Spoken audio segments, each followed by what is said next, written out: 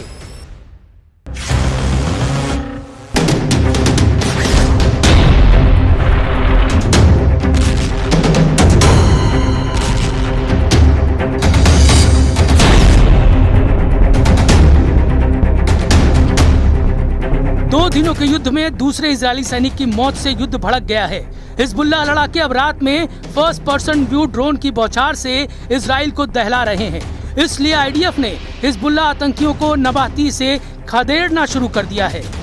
Israel ने धमकी दी है कि नबाती में रहने वाले लेबनानी नागरिक इलाके को जल्द खाली कर दे। नागरिकों को जहरानी नदी के उत्तर भाग जाने की चेतावनी दी गई है। इजराइल ने दक्षिणी लेबनान में एक बड़ा बफर जोन बना लिया है। ये बफर जोन लेबनान के कुल क्षेत्रफल का लगभग 10% हिस्सा है, जिसकी सीमा इजराइल से लिटानी नदी और भूमध्य सागरी तट से लेकर सीरियाई सीमा माउंट हार्मोन तक है।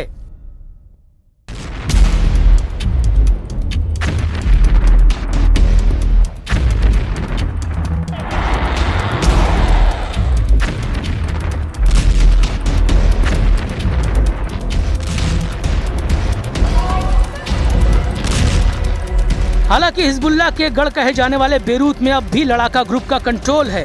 हिजबुल्लाह चीफ नईम कासिम ताज पोशी के बाद सबसे ज्यादा दिन तक इजराइल को चैलेंज दे रहे हैं। इजराइल के लिए सबसे बड़ी मुश्किल ट्रम्प की बढ़ती नाराजगी है। अगर ट्रम्प ने इजराइल का साथ छोड़ा तो युद्ध में नेतन्याहू अकेले पड़ जाएंगे। बिना अमेरिका के इजराइल कितने दिन युद्ध में टिक पाएगा समझना मुश्किल नहीं, क्योंकि अब तो इजराइल के अंदर ही नेतन्याहू का भारी विरोध शुरू हो गया है।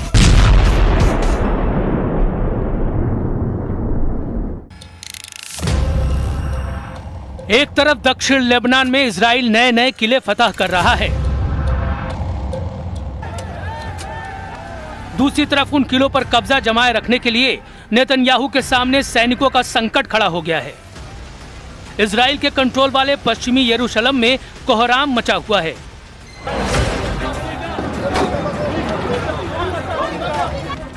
पश्चिमी यरूशलेम में पुलिस बैटन से पीट रही है।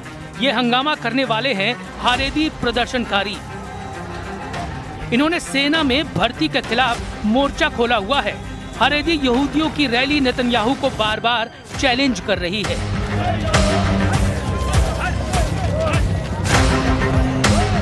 जब इजराइल ने गाजा, लेबनान और सीरिया में फौज में तैनाती की हुई है और ईरान से युद्ध किसी भी वक्त शुरू हो सकता है। इजराइल की सेना में भर्ती का मुद्दा बहुत गरमाया हुआ है। अनिवार्य सर्विस का विरोध चल रहा है।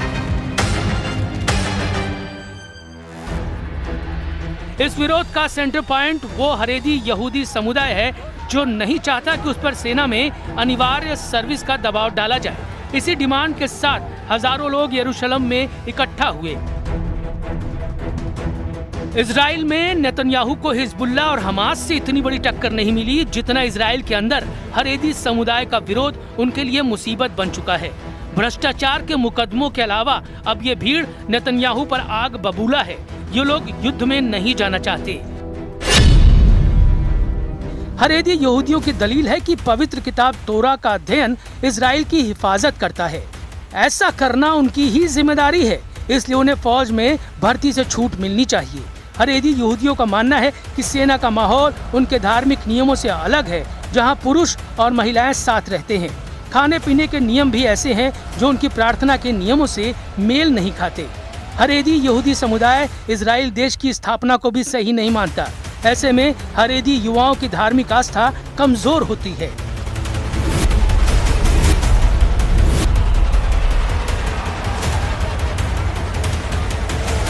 अभी तक हारेदी यहूदी समुदाय को सेना में भर्ती से छूट रही है, लेकिन सुप्रीम कोर्ट के आदेश के बाद इसे खत्म किया गया है। नेतन्याहू के गठबंधन वाले साथी भी यही चाहते हैं। ऐसे में नेतन्याहू सरकार से हारेदी समुदाय की टक्कर तेज होती जा रही है, लेकिन नेतन्याहू की दिलेरी से दुश्मन वाकिफ हैं।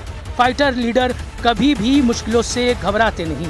दुश्मनों की भीड़ कितनी ही बड़ी क्यों न हो, इजराइल टकराने से बचता नहीं। इजराइल जमकर लड़ रहा है। फैसला ट्रम्प को करना है कि वो साथ देंगे या नहीं, क्योंकि ये युद्ध इजराइल से ज्यादा उनकी साख का सवाल है।